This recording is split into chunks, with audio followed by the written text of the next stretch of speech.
کفار کے سرداروں میں سے تھا، وہاں بھی لوگوں کو قتل کیا، یہاں تک کہ 70 لوگوں کو ان لوگوں نے قتل کر ڈالا۔ اس کے بعد بنی خزاعہ کا سردار جو اللہ کے نبی کے ساتھ یہ قبیلہ تھا، وہ سردار عمرو بن سالم، وہ اللہ کے نبی کی طرف وفد لے کے جاتا ہے، 40 آدمیوں کے ساتھ اللہ کے نبی کی بارگاہ میں جاتا ہے اور جا کے سارے حالات بیان کرتا ہے۔ میرے نبی کو جلال آتا ہے کہ جن ظالموں کے ساتھ صلح کی شرط لگی تھی، یہ ہوا تھا کہ جو قبیلہ جس کے ساتھ چاہے معاہدہ کر لے، امن و شانتی کے ساتھ رہے، مگر جب یہ بنو خزاعہ کے لوگ میرے نبی کے ساتھ جب رہنے لگے، ظالموں نے مل کے حملہ کیا اور 70 لوگوں کو قتل کر ڈالا۔ میرے نبی کو غصہ جلال آیا۔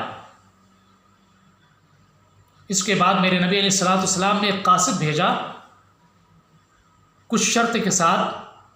جب یہ قاصد کفار کے سردار کے پاس پہنچتا ہے اور اپنا پیغام، میرے نبی کا پیغام سناتا ہے، اس میں 3 شرط تھی۔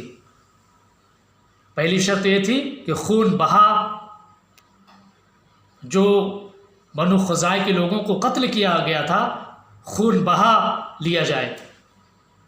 دوسری شرط یہ تھی کہ قریش بنو بکر کو چھوڑ دیں، ان کی حمایت نہ کریں۔ تیسری شرط یہ تھی کہ کفار اعلانیہ طور پہ یہ کہہ دیں، اعلان کر دیں کہ اب عہد ٹوٹ چکا ہے۔ جب یہ شرط پیش کی جاتی ہے تو کفار کا جو نمائندہ تھا وہ کہتا ہے خون بہا ہم نہیں دیں گے، نہ ہی ہم بنو بکر کا ساتھ چھوڑیں گے، اور ہاں ایک بات ضرور کریں گے کہ ہم جو صلح تھی، ہم صلح توڑنے کا ہم اعلان کریں گے۔ صلح توڑنے کا اس نے اعلان کر دیا، یہ ظالم۔ اس کے بعد جو دوسرے کفار کے سردار تھے، قریش کے جو دوسرے سردار تھے، جب ان کو پتہ چلا تو ان کو بڑا افسوس ہوا کہ اس بندے نے کیا کیا، اب تو جنگ ہونا طے ہے، کیونکہ صلح ہوئی تھی، مگر یہ معاملہ ایسا ہو گیا اور یہ بندے نے ایسی بات کہی، پریشان ہو گئے سب کفار کے سردار، اور وہ پریشانی کے عالم میں ابو سفیان کے پاس آئے اور اس کو ان لوگوں نے منایا کہ جاؤ محمد عربی کے پاس جاؤ اور جا کے صلح کرو۔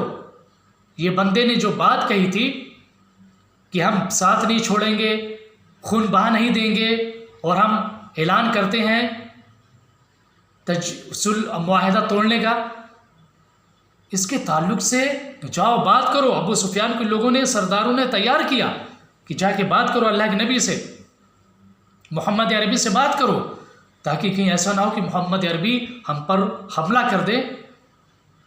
یہ بندہ ابو سفیان بھاگا آتا ہے تاکہ صلح کرے۔ یہ ظالم ہر جگہ دغا بازی کرتے چلے آئے۔ ابو سفیان جو جگہ دغا بازی کرتا رہا، مسلمانوں کے خلاف جنگ آرائیاں کرتا رہا، مسلمانوں کے خلاف پورے عرب کو کھڑا کر دیا تھا جنگ خندق میں۔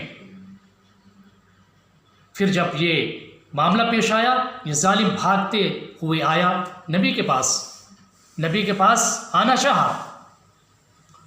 سرور کائنات کے پاس آنے سے پہلے اپنی بیٹی ام حبیبہ، جو حضرت ام حبیبہ مسلمان ہو گئی تھی، اس کے بعد اللہ کے نبی نے ان سے نکاح کیا تھا۔ باپ سب سے بڑا دشمن، اور بیٹی میرے نبی کو جب انہوں نے دیکھا، اخلاق کو دیکھا، مسلمانوں کے معاملات کو جب دیکھا، تو کفار کا جو سب سے بڑا سردار تھا ابو سفیان، ان کی بیٹی مسلمان ہو جاتی ہے۔ یہ اسلام کی حقانیت۔ اس کے بعد ابو سفیان اپنی بیٹی کے پاس آتا ہے اور واقعہ بیان کرتا ہے کہ ایسا ایسا ہو گیا۔ جب ام حبیبہ کے پاس یہ بندہ آتا ہے ابو سفیان اپنی بیٹی کے پاس، تو جب بیٹھنے کے لیے سوچتا ہے تو جو چادر تھی ام حبیبہ ہٹا لیتی ہیں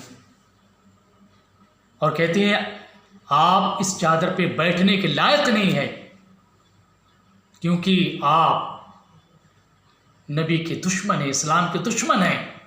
ان کی بیٹی کہہ رہی۔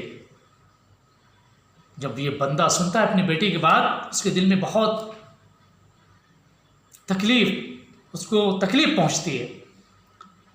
جب وہاں سے بات نہیں بنتی کہ ان کی بیٹی نے سنا نہیں کچھ،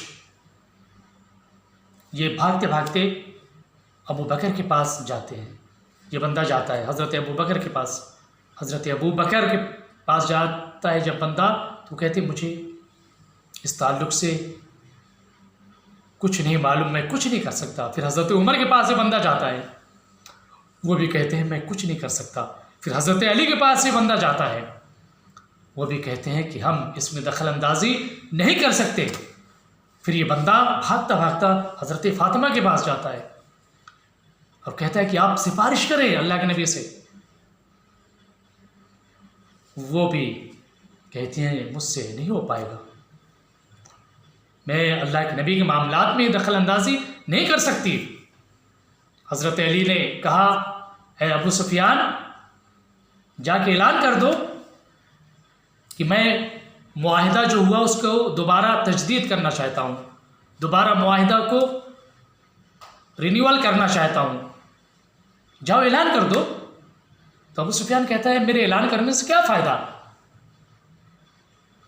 تو حضرت علی فرماتے ہیں یہی ایک راستہ ہے، اگر تم اعلان کرنا چاہتے ہو تو کر دو، ورنہ کوئی تمہاری بات سننے والا نہیں ہے۔